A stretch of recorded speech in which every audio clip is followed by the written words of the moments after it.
जीवनम तस्य राजते मरणम तस्य राजते. राजा त्यांचं जगणंही शोभनीय आहे आणि त्यांचं मरणही शोभनीय.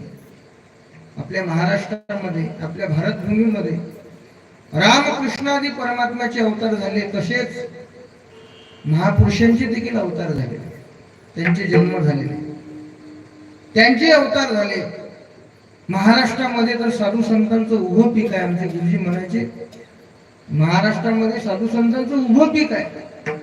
महाराष्ट्रातल्या कोणत्याही प्रदेशामध्ये जा, कोणत्याही प्रांतामध्ये जा, जमिनीच्या कोणत्याही भूभागामध्ये जा, एक तरी साधू आपल्याला सापडल्याशिवाय राहणार. वेगवेगळ्या कुळामध्ये, वेगवेगळ्या जातीमध्ये, वेगवेगळ्या धर्मामध्ये या महापुरुषांनी अवतार घेतला आणि परिसरातील असणारा सर्व समाज त्याच्या कल्याणाचं कार्य त्यांनी फार मोठ्या प्रमाणामध्ये केलं.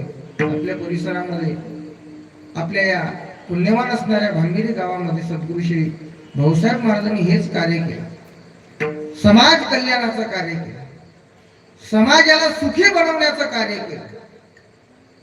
आणि मग ते रोगाच्या माध्यमातून रोग मुक्त करणं हेही जीवनामध्ये समाज कल्याणच आहे. महाराज आपल्या वेदांनी असं म्हटलेलं आहे, वेद असं म्हणतो की प्रत्येक मनुष्याला आरोग्य लाभलं पाहिजे. विठाला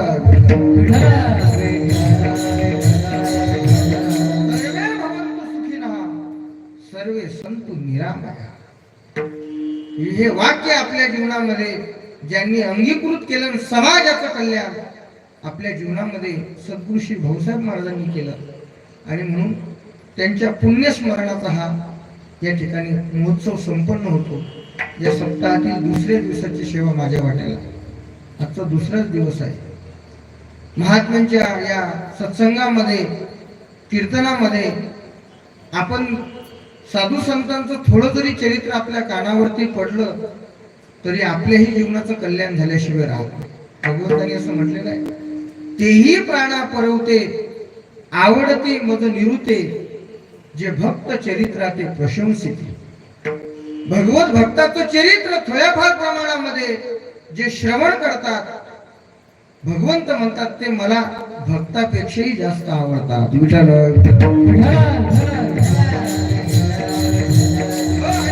गुरुचरित्र पारायण या ठिकाणी संपन्न होत आहे.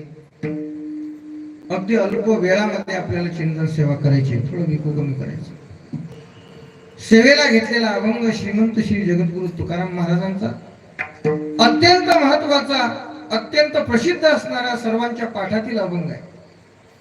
या अभंगातून तुकाराम महाराजांनी अशाच भगवत भक्ताचं जीवन, त्या ठिकाणी जीवनामध्ये असणारे जे लक्षण आहेत ते लक्षण रेखाटले.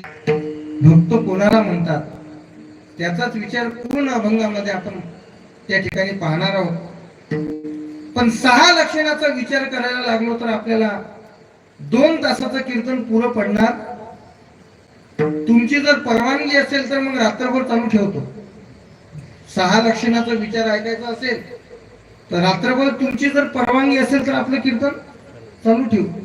आणि तुम्ही जर असं म्हणलं की 10:30च्या आत महाराज आटोपलं पाहिजे, मग एकाच लक्षणाचा विचार आपल्याला करावा लागेल. विठाला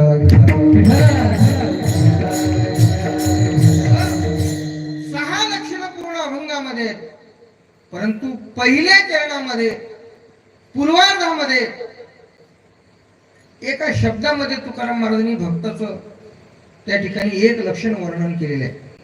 भक्त ऐसे जाणा जे देही उदास, जे देही उदास ऐसे भक्त जाणा. याच एका तुकोबारांच्या वाक्याचा आपल्याला विचार करायचा आहे.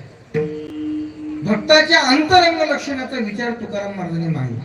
ऐका, जगतामध्ये आल्या जन्मामध्ये माणसाला 3 लोकांची ओळख केली पाहिजे. तसा माणसाचा स्वभाव असा असतो, ओळखी प्रधान माणसाचा स्वभाव आहे. प्रत्येक मनुष्याच्या अंतःकरणामध्ये कोणाची तरी आपल्याला ओळख झाली पाहिजे ही इच्छा असते, किंवा आपली तरी लोकांना ओळख झाली पाहिजे ही इच्छा असते. म्हणून तुम्ही पहा, एखादा जर अनोळखी भेटला तर लगेच ओळख काढतो. काय काढतो? ओळख काढतो. विचारतो कोणत्या गावचे, कुठे निघाला. तुम्हाला जास्त त्याचा अनुभव नाही, आम्ही गावोगावी फिरतो म्हणून अनुभव आहे. विठ्ठल